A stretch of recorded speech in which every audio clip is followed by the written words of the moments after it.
Welcome to Inside the Audition, the podcast where we go behind the scenes for a deep dive look into the world of auditions.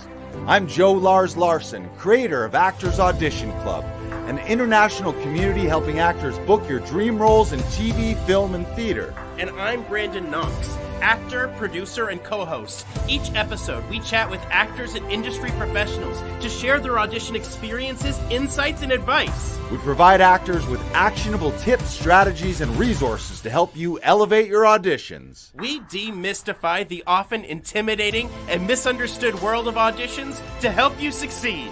So whether you're just starting out on your acting journey or you're a seasoned pro, join our Actors Audition Club members as we go Inside the Audition.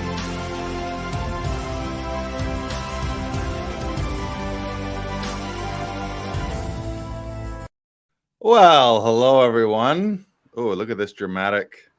Wow, what a showman. Oh, For those of you who are just listening to this podcast, you missed a grand entrance. He popped up from below the camera with a top hat. What is that? This is top hat. Wow. Yep. Ever the showman. You're vaudevillian.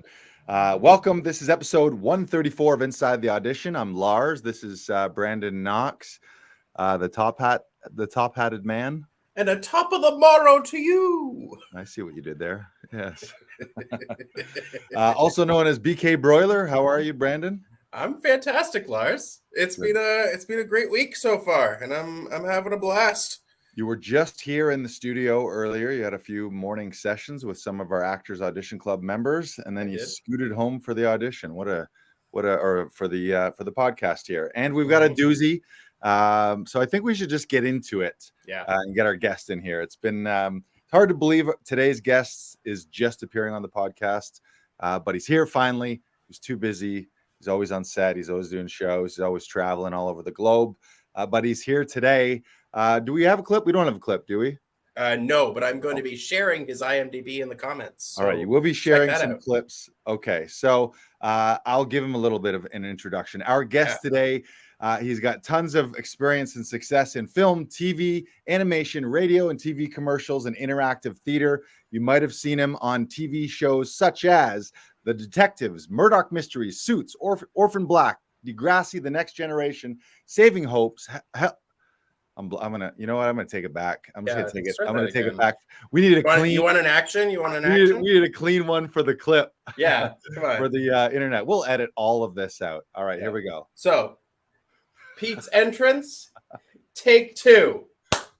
All right, ladies and gentlemen, our guest today, he's got a ton of experience in film, television, animation, radio and TV commercials, and interactive theater. You might have seen him on such shows as The Detectives, Murdoch Mysteries, Suits, Orphan Black, Degrassi, The Next Generation, Saving Hope, Hell on Wheels, Flashpoint, Nikita, Quantico, and most recently playing Mike McCluskey in the iconic show Heartland on CBC. And on top of all that, he's also the founder of Big Time Productions, doing interactive murder mysteries all over the world, of which Brandon and I get the pleasure of acting in those with him. Please welcome to the studio on Inside the Audition, Peter Dillon. Hey. Hi, everybody. Nailed it.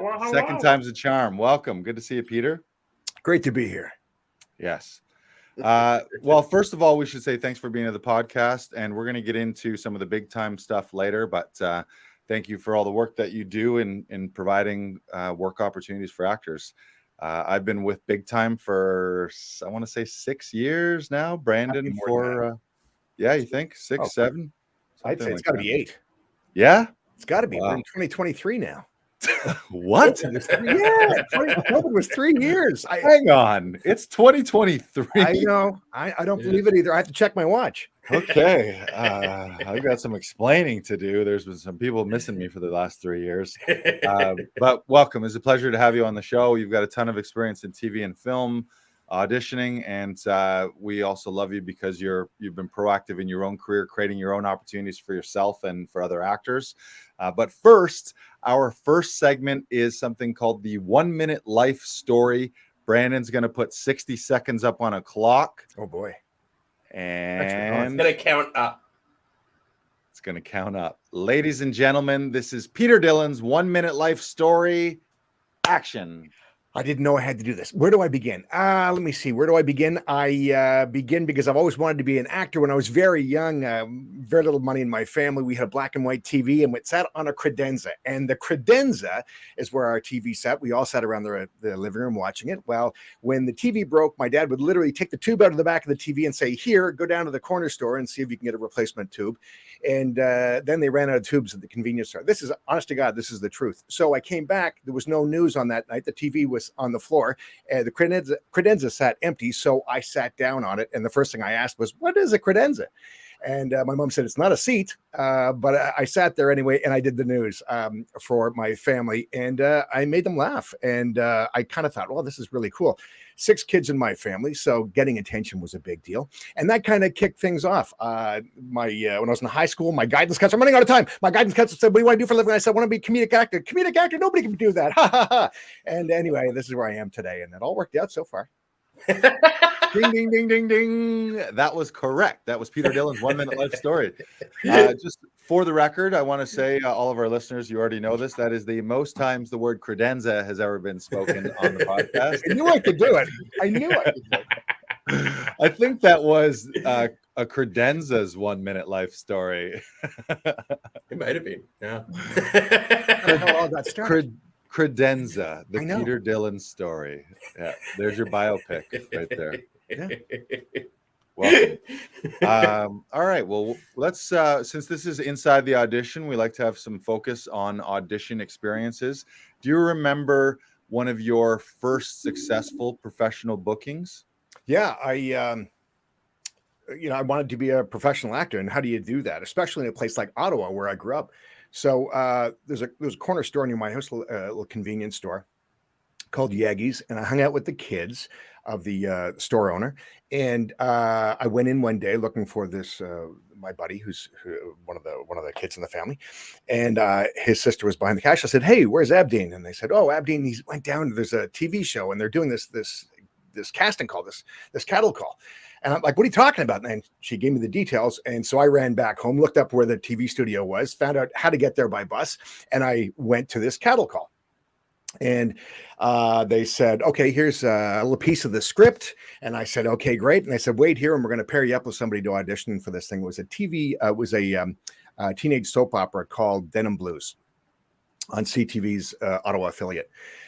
So I waited and waited and waited, and I got a chance to audition, and they set me up to audition with this girl who just happened to be Miss Teen Ottawa the year before. Beautiful, beautiful girl. And I'm like, "Oh my God, this is fantastic." First off, it's true what they say, great way to meet girls. But second of all, I thought, I'm going to have a lot of attention on our audition because she is beautiful and talented as well. I said, this is really going to work out well. And so we auditioned. She was wonderful, made the whole process really simple. And about a week later, they called and said, "Hey, we want you to come back and for this callback, have another audition." And I said, "Okay, great." And I couldn't wait to go and see Jane again, the Miss Teen Ottawa, but she wasn't there. And I asked where she was. She was my acting partner. And they said, no, you're the one that we want to see for this role. That was, I ended up landing the role of Tyler on Denim Blues. And there was a 13-part series. It was right around the beginning of Degrassi. So it was kind of like more of a teenage version of Degrassi. We were kind of a bit more cool and a bit more polished. Whatever happened to Degrassi, they got a bit more attention than we did, but I did 11 out of the 13 episodes, and it was great. I got my union card, and it really kind of kicked off a career, and that was 35 years ago. So, wow. Yes. And you were not a one-hit wonder child actor. You've gone on to flourish. Had you taken classes or anything before that, or it was just like, what is this world? And you stumbled into it and it worked out? Yeah, I think I may have taken like just a general interest theater class, and of course I did drama class in high school and that sort of thing, and got a lot of positive reinforcement. My high school drama teacher, Mr. Paul Armstrong, I remember doing a sketch, and he came up to me afterwards and said, "That was really funny. Like, you got a lot of talent." And he was as surprised as I was, but it was really one of the first times I really got a positive reinforcement from school. And so I credit him with a lot of with a lot of building up the thought in my head that this was possible. This is something I was maybe good at, and I should pursue and try. And but I took a few classes, and I didn't really like what I was learning so much, and so I ended up starting an acting school actually after a while because of my time on set. And I figured, well, nobody's really teaching about being on set, especially about the day player. Boy, there is a whole hidden world that, everyone wants to be the star and get on there and land a series and be on there all the time. But that's not, you can grow into that when you're a regular part of a series. It's the day player. Boy, they got the toughest job anywhere. You end up joining a family, a well-established family, and you're stepping on there. Everybody knows each other, from the craft services to wardrobe, and all of the actors. They know their ins and outs, the inside jokes, the directors, everybody knows each other. And you're stepping on there not knowing anybody. And it's the toughest job. I say it's like, I compare it to joining a house party at 3:00 in the morning. Everyone's drunk and in love, and you arrive sober to drive people home, and people are like, hey, and you really have to get up to speed very quickly and try to find your way to fit in. And that's what I wanted to focus on with the acting school. I really wanted to talk about, okay, you're showing up, and it's you're walking into somebody else's production. How are you going to make yourself feel comfortable in front of the camera? What are you going to do? Who do you need to know? And of course, this is far after the initial audition process, but it was an integral part that I thought needed to be taught. Yeah, that's a great point. You are like, it's especially if it's been a few seasons, you're walking into this well-oiled machine. When you were saying house party, I was thinking house party or like senior year of high school, but then you're the new kid and everybody already has their best friends and their cliques, and you know how things operate, and you're just wandering around like, where's my locker? Yeah, and to a degree, you don't know if you're ever going to see these people again. So Right. You want to make a really good impression. You want to be on when you meet them. You don't want to be stumbling about and asking where the library is. You want to be the one who's offering to get cigarettes by the gym afterwards. Yeah, don't ask for the library. Nerd alert. Nerd alert. Get this guy out of here. What's a library? I love this. This is great. Can you share a unique, memorable audition experience? Boy, with auditions, and Brennan and I were talking about this earlier. Every audition is different, and I used to hate auditions. I really they bothered me. It was this major investment to see to see if I would even get a chance to be seen, and I just thought there was too much that was going to go into it. And then I kind of had a change of mind about it. I thought, boy, what a great opportunity to play! What a great opportunity to stretch my wings with nothing to lose. Try a role, or a character, add a character trait that you wouldn't normally do, and just try something a little different. And when you have a good audition piece, when you read it and it only takes you one or two reads and suddenly you have the material, the material, two things click. One is that it's good writing, but it's good writing for your style of acting. So, there's some people who really like Old English, some people who really like, comedic script, some people who really like the slow-paced, dramatic, drawn out. And I think as an actor, if you read something and you're like, wow, man, that clicks, then you really get that step up. You really get that sense, I can do this. I can knock this out of the park. It's a comedy, and I know I'm hitting the jokes. I know that my reader is trying not to laugh because they're seeing something they haven't seen. But taking the chance, even the parts where you're like, I wouldn't normally play this part, a prince, for example, or a prince would be probably something I read for a couple weeks ago, and I thought I would never do that. I've never read for that role before, but I thought, what a great opportunity to not move, to move with my shoulders as opposed to my neck, and that sort of thing, and just to completely try something different. I didn't get the part, but you took a risk, right? And I think that's one of the most important things, is that you need to be able to have the freedom to take those risks. Because if you don't, then you're just rigid. Like, you're just doing the same things over and over and over again, and you're not flexing any muscles. If you're not finding a way to take risk in a self-tape or an audition, then you're not doing what you need to do. You're just playing in the safe zone. And as a performer, you can't do that. Yeah, absolutely. And I think everyone's afraid of being of looking like they can't act because they took a chance and somebody looked at it and went, "Woo, boy, that stunk up the room." But we've all stunk up the room. Every actor who's ever gone on and done anything, anybody who's ever landed a role and auditioned more than once has stunk up the room at least once. Oh yeah.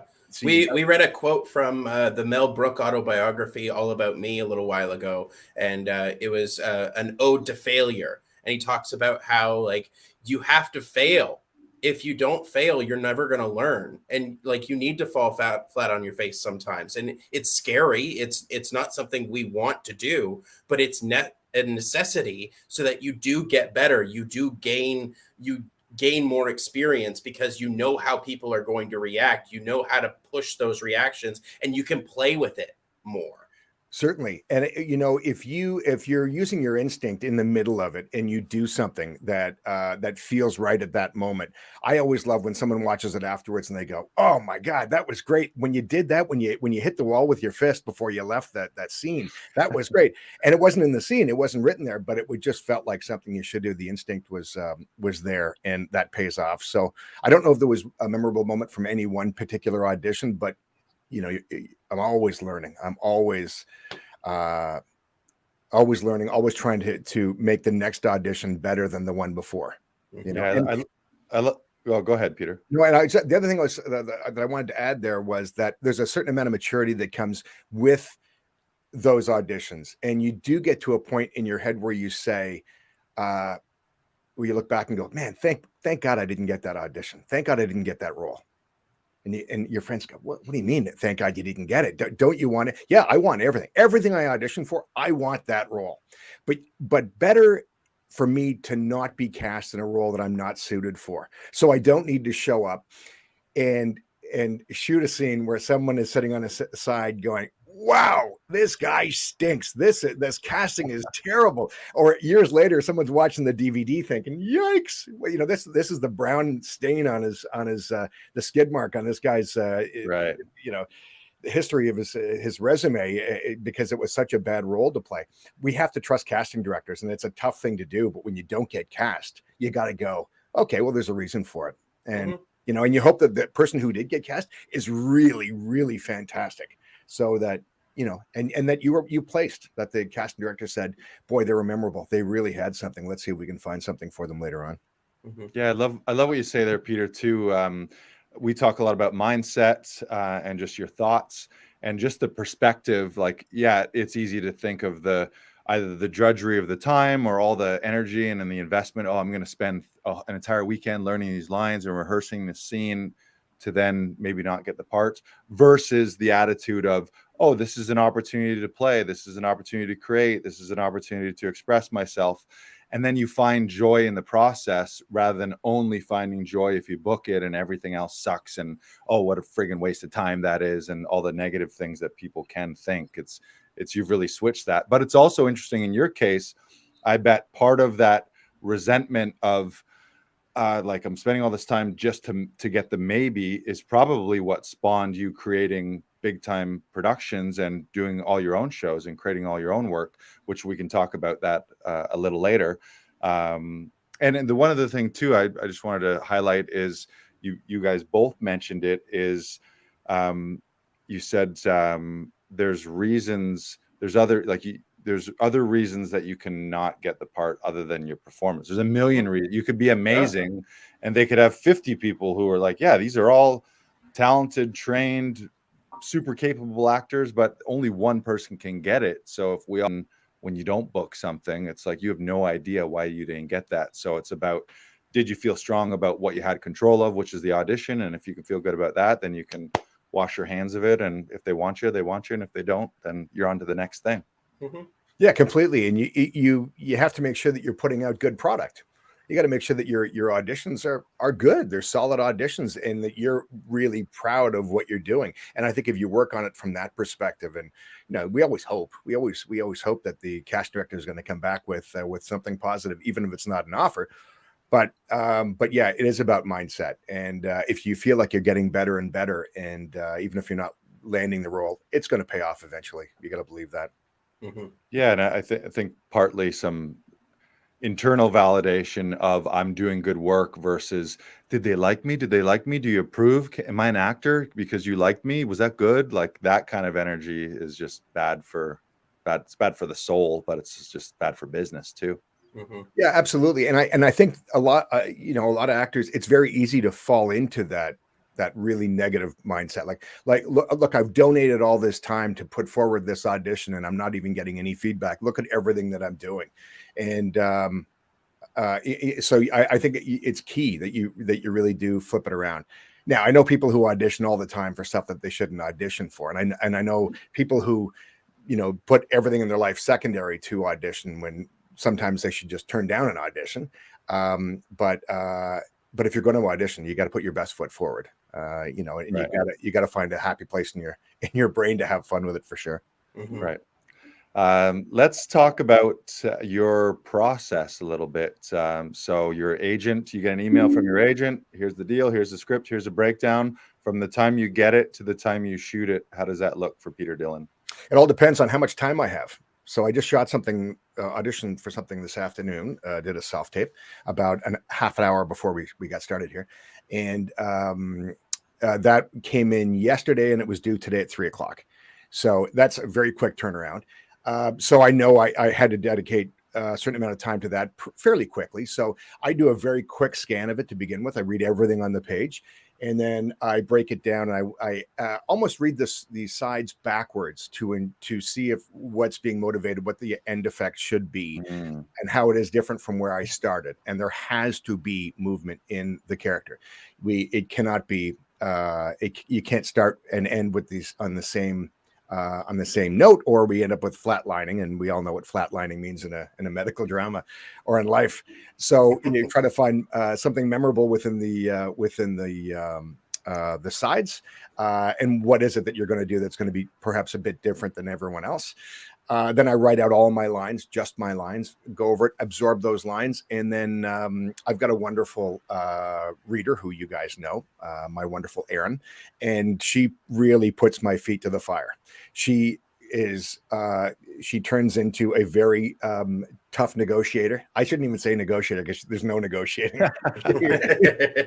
Like, that sucks. You're not going to put that in with my voice on it. I'm like, okay, so what are we going to do to change it? Seriously. So she's great. She's wonderful. And she's a wonderful reader, and she's very critical. And which I think is really important with a reader, somebody who can actually give you their honest feedback without worrying about your ego. And sometimes we argue. Sometimes, she'll say, you're moving too much. And I'll say, I'm not moving too much. I'm happy with the amount I'm moving. There's a nervous energy and it has to be there. And she'll say, okay, I'm just telling you, you're wrong. So go ahead. We'll take a look at it. And shoot it a couple different times. And so she has a really critical eye. So we'll shoot it a bunch of times and, make sure that the eye lines are good, and make sure that the pace is good, depending on whether it's whether it's a comedy, if it's a drama, if it's a film or television, what it is, and make sure the pacing is good, and package and send it off. And the process that I use, I shoot everything on an iPhone, and within 7 minutes of having the take that I want, or the takes that I want, I can have it packaged, uploaded, and sent off to my agent. So it's a very quick process. And sometimes if I'm on the move, I'll literally shoot it and then go on about my day, and I'll be, waiting for a flight or something, and I'll package it at that point as I'm sitting at the airport and have it sent off to my agent. So it's a very streamlined, easy process. And there were a lot of terrible things about COVID, but one of the good things is I think we ended up with this self-tape ability and the polished up skill set to be able to shoot good quality auditions. Let's face it, self-tapes are wonderful for the actor who maybe needs a couple kicks at the can to impress. And it's a great way to have a record of what you've done and how far you've come. So anyway, that's what my process basically looks at. It's pretty simple. If it's a really meaty role, like with Heartland, I could tell that there was more to it, that there, even though they didn't say it, I had a very good idea of what could be with this character. So I really did a backstory on this character, so much so that when I did land the part and I went to shoot the first episode, I got talking to one of the executive producers over breakfast, actually, and he said, "So where do you see this character going?" And I knew, I just told him everything that I'd thought of, everything that I had come up with for the audition. And he said, "Wow, that's great. That's great. Stay tuned. Let's see what happens." And so that turned into 3 episodes so far. We're on break right now. We'll see if Heartland comes back next year, and hopefully Mike McCluskey does as well. That's great. Yeah, that's like, it reminds me of the old Matthew McConaughey, know your guy. He's like, that's his number one tip. Really know who you are. And if you know that, then the rest takes care of itself. Yeah, sorry, Lars, let me just interrupt there. I think if we only see the sides for the lines and not a character, I think that comes across on screen. I think a casting director can see a mile away. If you are regurgitating lines, they can see it. If there's no character there, if there's no history, if there's no reason for why this guy is presenting the way he is, if there's no real life behind him, behind those eyes, I think casting directors see that right away. And I think they either fast forward or they just stop and move on to the next clip. Right. Or you just blend in with all the other reads. Like 80% of the reads are kind of flat like that. And then there's a few that stand out with something special. Yeah. Are you a horseman as well? Are you out there on the horse in the show? Not yet. I took some riding lessons, but we'll see. We'll see what happens. Special skills, adding those special skills. Yeah. And that shoots out in north of Calgary somewhere. Yeah. Yeah, in and around Calgary. Right. So within an hour and 20-minute loop around Calgary. Beautiful. Yeah, the sets and the landscape looks beautiful in that show. So I'm sure those are fun days. Yeah, the environment is certainly one of the characters in the show. You know, it's so beautifully shot, and even being in transport, going to set, going to High River or something, and you're just looking at the window and getting really lost in the scenery, and being able to see forever. Just a really beautiful place to shoot, and they're a great family. They really are a family. I was very worried when I shot my first scene with them, because it was a kitchen table scene, so where the whole family comes together. So I knew Michelle Morgan. I did a movie with Michelle before. Michelle plays Lou on Heartland. And so when I got cast, she sent me a note saying, "Hey, Pete, congratulations. Looking forward to seeing you on set." But I come on as this guy who has this history with Tim, one of the main characters. And I sit down at the dining room or the kitchen table and go through this whole spiel. And I really run my mouth off during this first time meeting all these people sitting at the table. And I mean, they know each other so well. They know the process so well. We were on the studio lot, and the AD said to me, "Okay, they're waiting for you on set. Go ahead." And I walked over to a building. I'm like, where's the door? Like, how do I don't even, so they had to show me where the door was. And then you're, in this great big dark warehouse. I'm like, someone's going to have to bring me to set here. I have no idea. It's a massive warehouse. And I get there and I thought, boy, I have to fake every ounce of confidence right now as I step on set. And I've got to be, when I walk through the door, I cannot be Pete Dillon waiting to see where I fit in. I've got to show them that I'm Mike McCluskey and I do fit in. And so I took a step through the door and I said, "Hey, everybody, I'm here." And luckily, Michelle jumped up right away and said, "Pete," and broke the ice right there. But I just thought this would be a terrible way to kind of be meek and sit back and wait for the show to come to me. It would, I think I would have lost a lot of energy and a lot of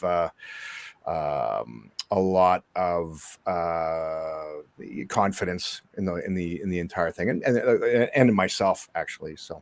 Yeah, that's such a that's a very intelligent insight to be able to recognize like that. Oh, actor thoughts are affecting character thoughts here, and I can't let my human actor anxieties in this moment affect the real moment that we're actually supposed to be shooting.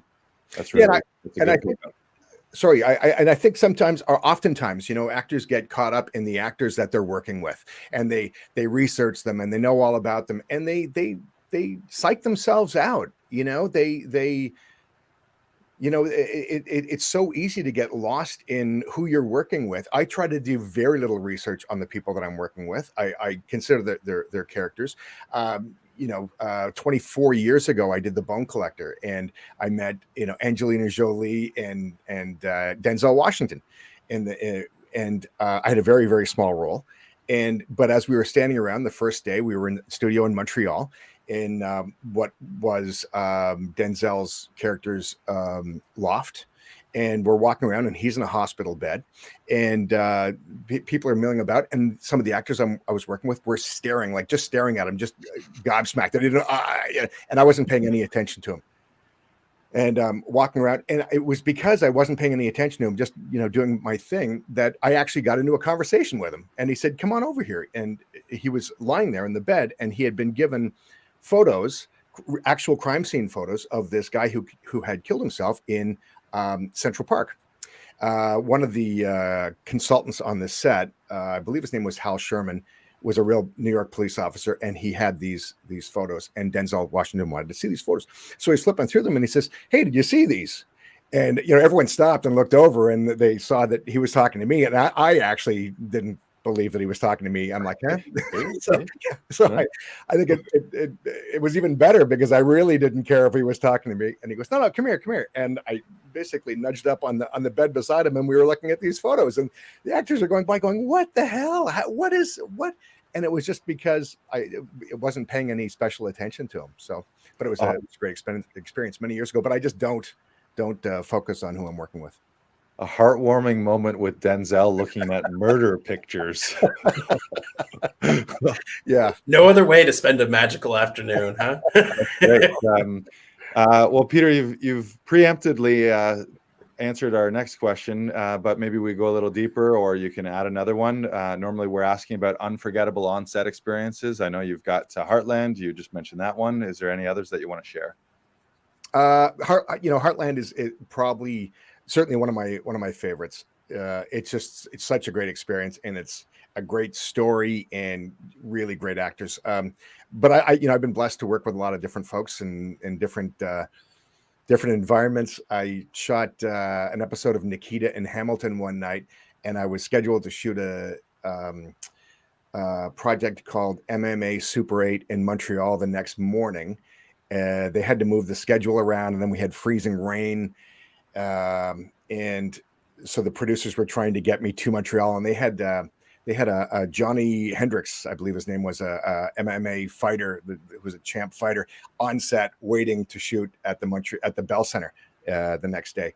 So I was dealing with Maggie Q one night with where she punches me in the head and flips me over with a gun in her hand, and then being taken very quickly and driven through the night to Montreal to get there by 8 o'clock in the morning to shoot that project. So I've had a lot of really good, fun experiences working with a lot of great actors. I've been blessed. Some actors are not as gracious as others. They're kind of into their own process, maybe a bit too deep. But there's been a lot of great chances to sit and talk and feel like you're part of the family. But again, especially with Heartland, I got to say Heartland is certainly one of my faves for sure. Can you share just a few on-set tips? Like if you were to put together the Pete Dillon's on-set success list, just a few of what you would say? Yeah, first off, I would say be the greatest person that anybody has ever worked with. And I don't mean greatest actor, as greatest person. Be the nicest, the kindest, the friendliest, the loveliest. Leave the set better than you arrived. So, and be memorable for all the right reasons, and be forgiving when you are dealing with actors who perhaps don't have as good a grasp on their material as perhaps you do, or perhaps production had hoped, or maybe they're having a bad day. Just be forgiving. It's not your battle to fight, and be supportive of that actor. The day will come when you will need that support. You will need that someone to get that, but just be the best person. When I did Bone Collector, 24 years ago, I worked with Ed O'Neill. Ed O'Neill memorized everybody's name on set, every crew member's name, and when he arrived, he would say good morning to everybody. If you're not an actor, you would probably know that probably don't know that regardless of the time of day, when your day starts on a project, you say good morning because it is your morning. So even if it's 4 o'clock in the afternoon, you still say good morning to each other. And Ed would say good morning, and he would learn everyone's name. And if he didn't get someone's name right, or if he didn't know someone's name, he would stop and get their name. And the next day he'd come in and say it. And boy, I thought, here's a guy who doesn't have to do this, and he makes it a point. And he becomes extra memorable in the best possible way for that. And so let me back up and tell a story that I wasn't going to tell. And that is the last day that I was shooting on Heartland. I flew into Calgary. Usually the flight arrives there at 10 a.m. I usually sleep at 2 o'clock for a couple hours so that I'm good to go. And I go to bed at like 6 o'clock, usually in the next morning, 5:30 or 6 o'clock call time, which was the case my last day on set. I wasn't going to tell this story. And so that's fine. I arrived. I couldn't sleep. I spent my day walking around, tried everything, could not sleep. And I went and had dinner at 5 o'clock. And at 5:30, I got my call time. 5:30 the next morning, they were going to pick me up. And I had 3 full scenes that were completely rewritten. And so I'm sitting there going, oh my God, I know I've got to get to bed. I know I'm exhausted, but I got to learn completely. They completely changed these lines. They even flipped lines and gave the guy I was working with, Tim, they gave him a lot of my lines and gave me all brand new lines. I thought, oh my God.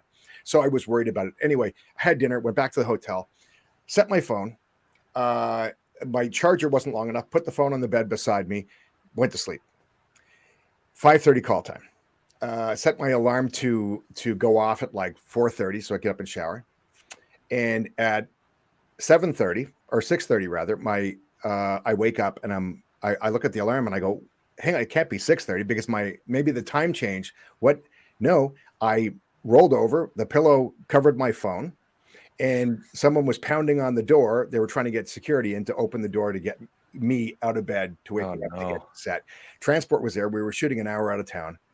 And I thought, oh my God. And they said, come on, they finally got in touch. I said, I'll be right out. And I said, no, come out now. I said, look, I got a shower. I just woke up. Give me 15 minutes. I'll see you down transport. Got showered. In 15 minutes, I was down there, and I apologized profusely. I've never, ever in my career, never been late for a shoot. Never, never missed anything. I'm always the guy who's there, and I'm there early. So I couldn't believe it. And that hour was a very, very long ride to set. And I thought, boy, I really cooked myself on this. I'm trying to leave a positive experience, a positive, reputation, a positive impact on the people I work with. And this happens.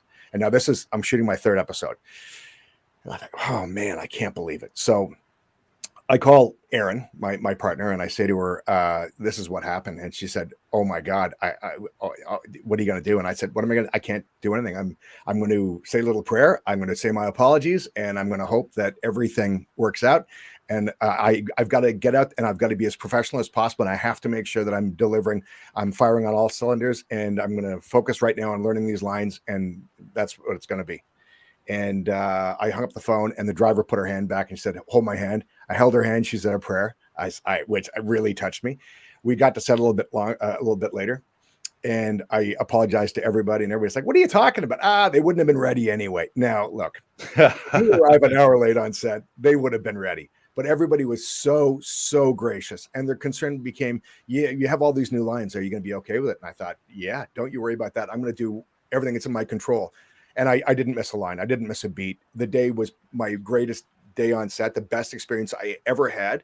And it taught me that I can rely on myself. It taught me that, things happen, that you got to be prepared. And it taught me, boy, everyone has a bad day. You better be prepared to support other people when they have theirs. So. Yeah, that's a great story. What a horrible feeling. Yeah. Mortified. Yeah. I thought they were going to either write me out of the scenes or fire me. Just right. Yeah, and especially your reputation. Like Brennan and I know you working from shows, and call times are important, and you're always there when you need to be, and early too. But that's a great example of, like, yeah, what do you do when you do fuck up, and how do you recover from that gracefully and professionally without, like, you? Some people make that even a bigger deal, where maybe if all day you kept continually apologizing, then you let it get in your head, and then you were apologizing on set, and it fucked up the scenes and all that stuff, then it would have been like, oh my God, this Peter guy. Exactly. And we've all been with actors who come to set with a story. I didn't sleep last night. Right. Oh, I'm not feeling well. Or it's like a precursor for the terrible acting that they're about to deliver. And they don't see it that way. They think, oh yeah, I've covered all the bases. But you never ever want to have an excuse. You want to make sure that your work speaks for itself, and you want to make sure that you don't slink away. You don't try to blame somebody else. You don't hand off an excuse. And I just thought, I've got to face the music here. And the first thing I did when I went right to production, I said, I am so sorry. I have no excuse for you. This has never happened, and I hope you forgive me. They're like, oh yeah, which is the right thing for them to do, frankly, because had they come down on me, I would have had an absolute terrible day. It would have been really a miserable experience. So it all completely worked out. But it's just another reason why I really love the Heartland folks a lot, and it's just been a great experience. On the topic of excuses, in Toronto, it's the TTC or traffic. Any big city, it's the traffic. It's like, well, you knew traffic and subways and everything is slow. Like, you're just not leaving early enough. Like, why is that always your excuse? Yeah. Interesting. We want to talk a little bit about Big Time, because you were also the founder. You're the director and the what's the director of Crime and Punishment. No, Punishment. Right. I blew it. Yeah. Very important. Yeah. How did I blow that? Yeah, that's way funnier. Of Big Time Productions, Big Time Murder, Murder Mystery Ottawa, Murder Mystery Toronto. Brandon and I have worked in those interactive shows, corporate, charity, special events, birthday parties, anniversaries. So talk a little bit about Big Time, how you created that and how that's going. It's a pretty common story, I think, for a lot of actors. You're hoping to audition a lot, but then you get a job and you're hoping you don't audition a lot during work hours, because you're going to get you're going to get canned for missing another day. And so early on, 31 years ago, I thought I better start my own company. I better do something that I enjoy doing, so that if the boss is mad at me, it's me. And so I started. It was called Big Time Comedy to begin with, and then Big Time Productions, and then Big Time Murder Productions. But originally, it was an entertainment brokerage where you could do anything from book a murder mystery to a balloonagram to a DJ and anything else. And then in short order, I realized the murder mysteries were just so much fun, and we were having so much success with them, and really bringing out the comedic element of murder mysteries, because at that time, murder mystery dinner theater was very serious. And the audience had to think that they were really seeing a murder, and they were really going to be stumped. And if you could really stump them, boy, you must have done a great job. And I thought, no, let's go with the comedic side of things. So I started that, and started Murder Mystery Ottawa and Murder Mystery Toronto as their own kind of entities within under the Big Time Murder Productions umbrella.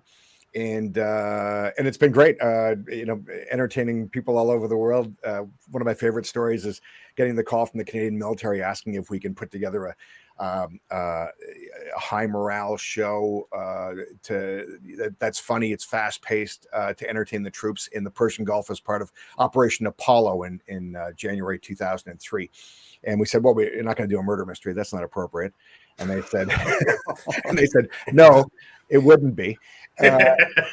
So I said, well, what do we have all these comedic elements, like comedic acts that we do within our murder mysteries. What if we take that and sew it together into a variety show, into a 60-minute variety show? And they said, yeah, talk to us about that, pitch it. And I started talking. I didn't have a show. I just started talking. And by the end of it, they're like, oh, I love it. Oh my God, write that up, send it to us. Let's do it. So we did. We went to the Persian Gulf and boarded the plane from Petawawa, Ontario, from the base, and with a whole bunch of other performers, a bunch of dancers, and there was a comedian, and Barney Bentall was one of the musical acts, and Tony D. And we just this wonderful family. We all kind of got together to produce this 2-hour show, and we didn't know where the door closed, and they said, "Okay, this is what's happening. We're stopping in Greece, and then we're going to end up in Dubai." And we'll be entertaining both on frigates, the Canadian frigates, as well as in the middle of the desert. And so that's what we did. It was really amazing. That was one of our best experiences. But also we entertained in St. Martin, and folks arriving at St. Martin. We did 10 days there. We were treated like rock stars. We did in Bermuda. We had our show that I talk about with the Canadian Forces. That turned into our big time idol variety show, as both you guys know, because you both starred in that show. Very funny, fast paced show. Audiences love it. And that show we brought to Bermuda, and the Bermuda Tourism bought that show to entertain folks arriving to their island. I think it was back in 2007. So we've had a lot of success in that way. But of course, Meat and Potatoes is entertaining groups of 10 to 2,000 people with our do-it-yourself dinner party mysteries, or our U-Done-Its, we call them, or our full caliber shows where we have the full cast of professional performers playing them, or our big time idol variety show. And then of course, COVID happened. And I don't know if you guys know, but COVID actually, wiped out a lot of business, wiped them out. I heard about it. Yeah. Yeah, it made a couple of newspapers, and so we went from from having a record-breaking year to zero revenue business overnight. There wasn't a lot of room for up close, interactive, immersive entertainment, live entertainment, when everyone was worried about wearing a mask and not talking to anybody and staying home. So it took about 7 weeks, and I designed our show called Zoom Mystery. I started a new company called ZoomMystery.com, where we took our kind of you-done-it mysteries, put them into a Zoom format, and had our best year ever from May 2020 to 2021. It was our best year ever, entertaining groups all over the world, but primarily the US, Texas, California, New York, and Florida. A lot of call center employees and that sort of thing. And so we filled ourselves, the timeline really, really well, filled our schedules during COVID. And of course, now we're back. So it's been really wonderful to be able to work the two things together. I say to Aaron, there's always something happening. Either we're really busy with shows or really busy with auditions, and they always kind of merge, and they always have kind of worked together over the last 31 years anyway, with Big Time being around. So it's been great. Where's the best place for people to look up which website for Big Time? Is it bigtimemurder.com? Bigtimemurder.com for the mothership. And if you're in Toronto, murdermysterytoronto.com. And if you're in Ottawa, murdermysteryottawa.com. In Ottawa, we do public shows as well. So currently we're running a show called Harry Karaoke about once a month. So you can see that, murdermysteryottawa.com. Beautiful. I just put Big Time Murder. Brandon, you can put the others in the comments there. That's amazing what you've done. Not only did you create work for yourself, but I think you've transcended a certain level of artist where for a lot of people, just scrapping it together to make a living by themselves and pay bills that's a huge undertaking. But then the next level of creating other opportunities and helping other actors, like there's been many Christmases that I've had more presents for my families, because I've had more money in my pocket from all the Christmas work and holiday parties that we do with Big Time. So thank you for all that work that you provide. And I know that sometimes you are casting. Our audience is actors. I referred Brandon to you after meeting Brandon, and I've had the opportunity to refer lots of brilliant comedians and actors here in Toronto to you. So what's the best way for someone to reach out to you for casting opportunities? Yeah, you can send an email to casting@murdermysterytoronto.com. And I got to plug you two guys, because you two guys you're not just great performers but you take great responsibility for the audience. And you can tell when someone loves what they do, when they love being an entertainer, when they care so much about the audience. And you guys are both very funny, very fast paced, and you can carry the room. And so anytime you've got talent like you guys, where the actors that you're working with will stop what they're doing and watch you, because you're so very engaging, is really quite a sign. So anybody listening out there, when you hear that these guys are in a show, come out and see them in a show, because they're both spectacularly talented in that respect as well. Yeah, and if you haven't seen Brandon the BK Broilers dance, just watch his dance moves. Donnie the Love God and the dance moves. Yeah, he dances up a storm. That's great. Thank you. Yeah, and those are great gigs. They're very flexible for actors. They're tons of fun. They're usually in swanky venues. We get often well fed at the venue as well. Short call times, not a ton of rehearsal time necessary, well paid. So yeah, it's great opportunities. And I know in your busy season, often you've got multiple shows and multiple casts out. You got a couple shows in Ottawa happen, a couple here. So it's great. It's super fun. Yeah. And I wanted to plug this. There it is. This is the Big Time Murder mug shot, knocking them dead since 92. Yeah. 92 was a good year. The Blue Jays win the World Series for the first time, and Peter Dillon starts Big Time Murder. I can't take all the credit for the Blue Jays' success. Really but most of it really you'll fired say. them up. They're like, murder mysteries. This is exactly what we needed. Yeah. Pete, what advice would you give to your past actor, artist, former self? I think just what I said before. Look at every project differently. Treat everybody with the ultimate respect. Don't take yourself too seriously. It's an easy thing to do, especially if you achieve a little success. I think your ego can run away on you sometimes. And be great support for the young actor.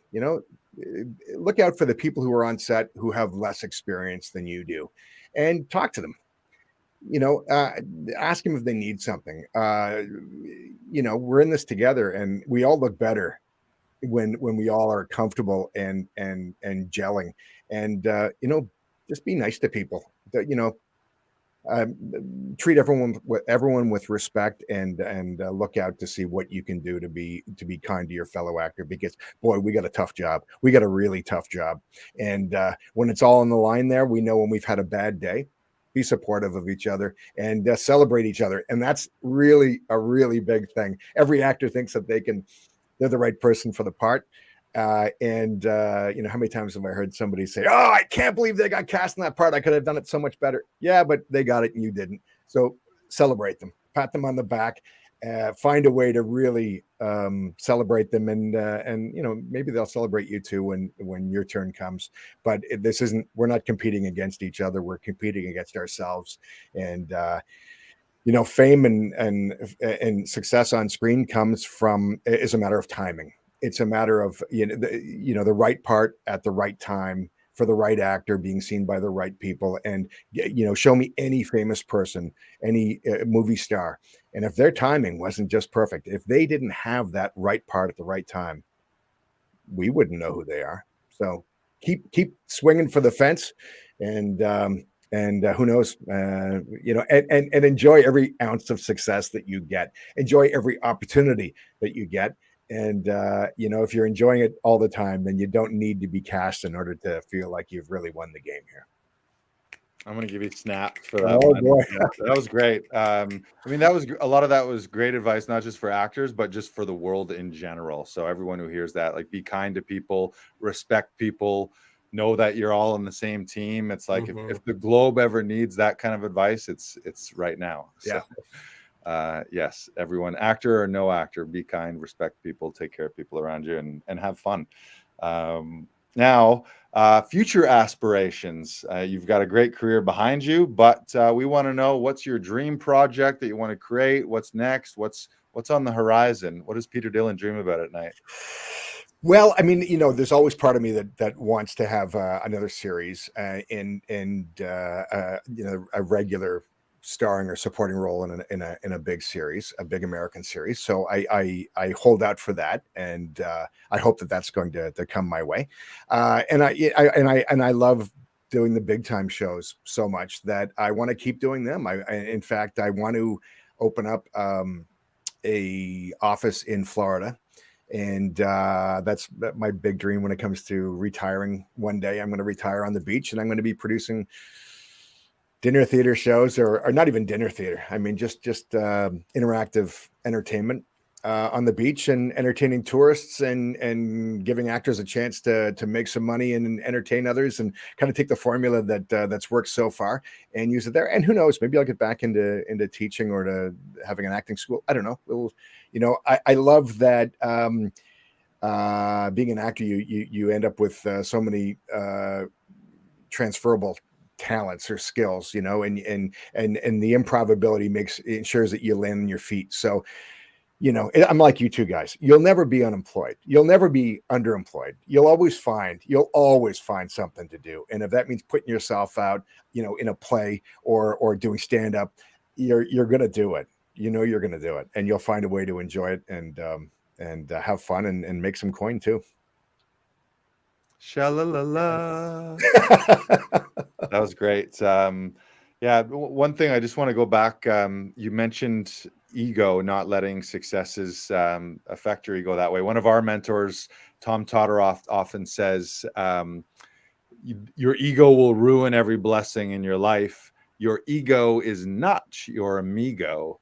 And that's a great lesson. And you see that every day in TMZ world, where it's like, how could someone have everything they could possibly ever dreamed of having and then figure out a way to fuck it all up? And it's ego that does that. So thank you for that reminder too. Mm-hmm. Brandon, anything else? I think we're bringing this podcast ship home, aren't we? Home. Oh yeah. All right. Thank you so much, Pete. This was great. My pleasure. Great episode, Peter. Thank you for all the listeners. Make sure you subscribe on whatever podcast platform you are looking at. And if you want to check out more from Actors Audition Club, hit us up at Actors Audition Club on Instagram, or you can go to laughingvikings.com. Make sure to check out bigtimemurder.com. And Peter Dillon, if you're an actor or if you're looking to book a corporate show, private dinner theater show, and who knows, maybe you'll get Brandon and I as the cast. Brandon, you might be getting all three. You could have all three of us in your living room for your next birthday party right now. Go to bigtimemurder.com. We appreciate you so much, Pete. Thank you for all the work you provided for us. It's been a pleasure and a joy to do so many shows with you. So we love you. We appreciate you. And thank you. Here's to more fun. Right on. Thank you, guys. Yeah. Thanks for sharing your talents, guys, and thanks for this opportunity. Take care, everybody. Yeah. All right. Peter Dillon, everybody. Bye-bye. Bye-bye. Bye-bye. Bye-bye.